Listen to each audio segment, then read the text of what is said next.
Okay, so today I'm here at the AIMES data centre in Liverpool with Chief Executive Dennis Kehoe, who is in charge of all sorts of things to do with running the data centre and more besides, I'm sure. Indeed, Phil.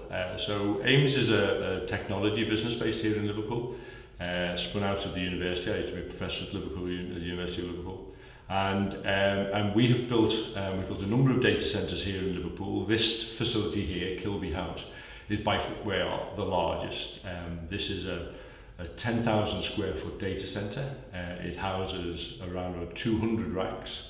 It has 1.5 megawatts of power into this facility, and it's currently primarily being used to host data and applications which are transforming the kind of digital world we live in, particularly in healthcare. That sounds terribly impressive. I'm interested in a number of things about that. So we hear so much about data centres these days, Sure. And we've known each other for a few years. During that time and for some time before, the number of data centres, their size, their capacity has been growing, and the world we find ourselves in now is one where people are connected so much more than they were. But these things called data centres live at the back of this and enable it all. We rarely see them. We just think that there's magic hard disks in the sky. Sure, people for example, what they're fueling, and indeed what this data centre is fueling, is something called the cloud, and people will hear through advertisements on TV of the cloud. The physical realization of the cloud is data centres. That's what the cloud is. It's a set of large-scale data centres. And they are growing hugely. The UK is probably Europe's leading centre for data centres. London has 80,000 plus racks at the moment. That's larger. When we say racks, a rack is a cabinet, normally 42 units high, 6 foot or so high, in which the servers, the computers, which power the cloud, are stored or stacked, so to speak. So you've got computers in the racks. You've got connections. You've got the fibre that comes into the facility that connects. Connectivity that brings the data to. That brings the data to that. So basically, the fibre brings the data to the data centre. The data centre processes the data, and then it distributes it. So if applications like Facebook and so on, they will be hosted in large-scale facilities like this. And the reason they're growing so rapidly, and the reason the UK is a prominent international player in the data centre market, is that this is a very stable country, politically very stable. We have very stable power supply. We have excellent technical capability in terms of our engineering technologists and so on. So this is growing, but the rate at which it's growing is almost at the same rate at which the data is growing, Phil. There's been more data produced in the last 5 years than there has been in the previous history of mankind, and all of that data is landing in facilities like this. So everything from the pictures that we take on our smartphones, videos such as this one, sure. The entire contents of YouTube, even things from vehicles, telemetry that's stored for insurance purposes or medical purposes. Sure. All ends up in data centres for processing, for then serving out to the users, for connecting, providing security and so on. The reason you do it in large-scale data centres are economies of scale, rather than doing it in distributed server rooms dotted about the world.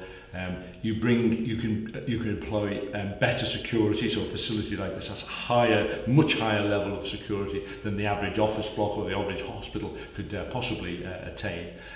And importantly, the technical skills to build the next generation of digital infrastructure are collected in facilities like this. And I can vouch for the security as well. I had to go through several checkpoints just on the way in, signing in several times. Sure. And there were several sort of airlock style doors. Sure. It's a serious facility. Physical security is a big part of this.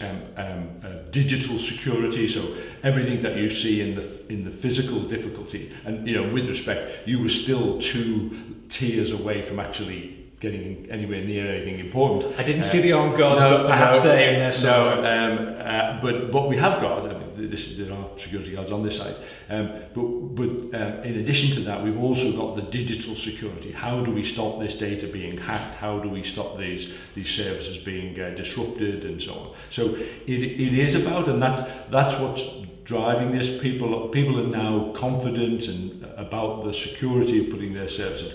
The area where we work in, particularly in healthcare data, that is the most valuable data on this planet. The sensitivity and the value of data relating to people's health is extremely valuable. The security has to be taken extremely seriously, but we have to bring all of the benefits of cloud and what's happening in the data center world to a market like healthcare. Now, I know that you've made some great progress in the field of healthcare. You must have some challenges in terms of accreditation, which, well, I believe you've achieved a particular level of accreditation in that area. Sure, there are tiers of accreditation. Basic security, information security in data centers is covered under an accreditation called ISO 27001. But over and above that, the healthcare system has additional requirements on health. So where data is being shared, health data is being shared with a facility like this, we have to have information governance, is the phrase they use, in place.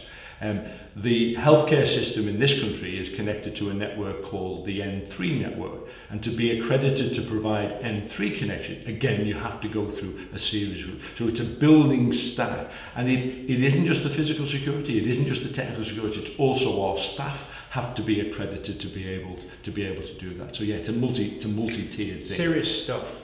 So we develop applications. Some of which are used in the NHS. Yeah.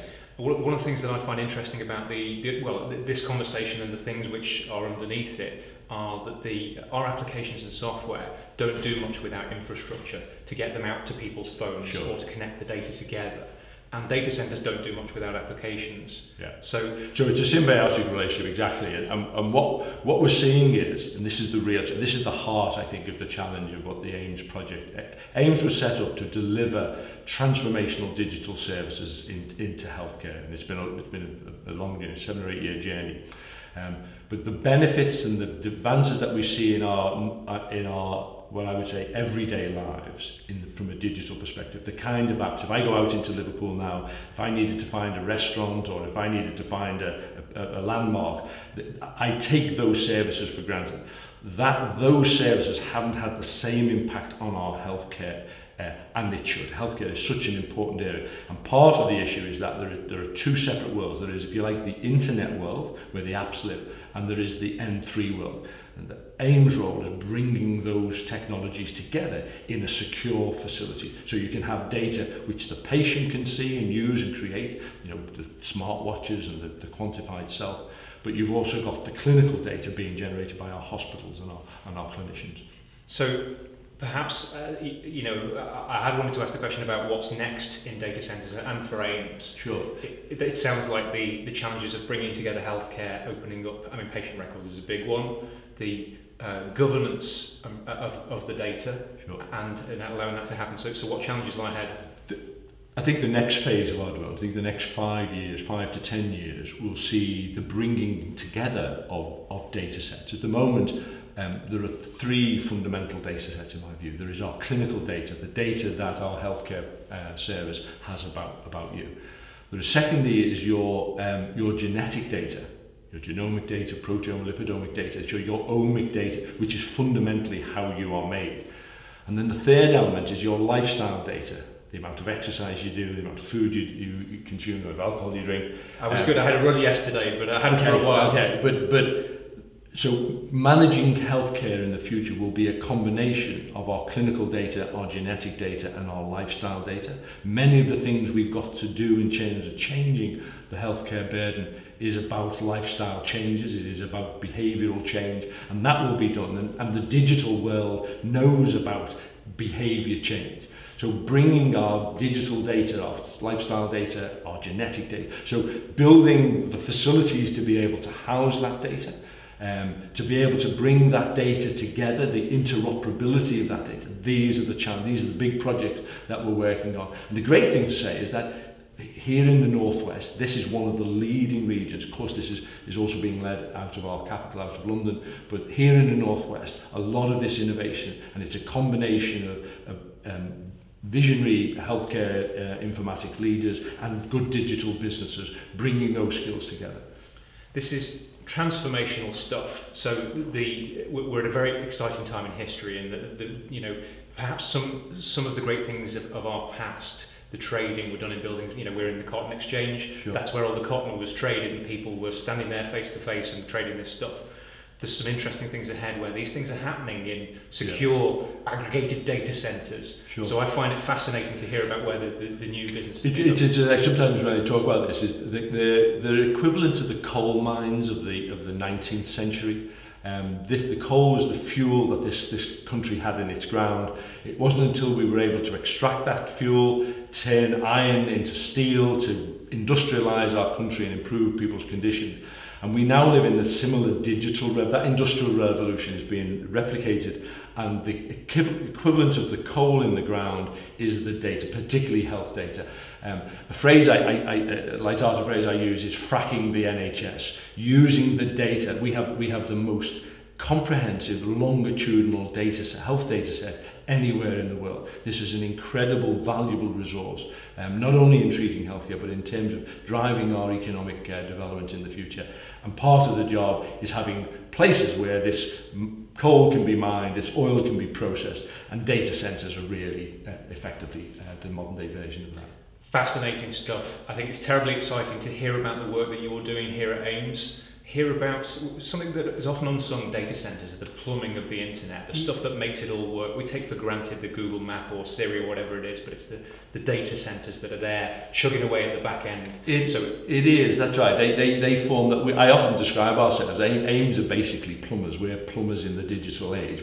Somebody was teasing me today, say, well, you're plumbers with PhDs, but we are doing the plumbing and that infrastructure. And it's interesting because when people say to you, so what do you do? And I say, what I basically do is I turn high quality energy in the form of electricity into low quality energy in the form of warm air. But we do that more efficiently than anybody.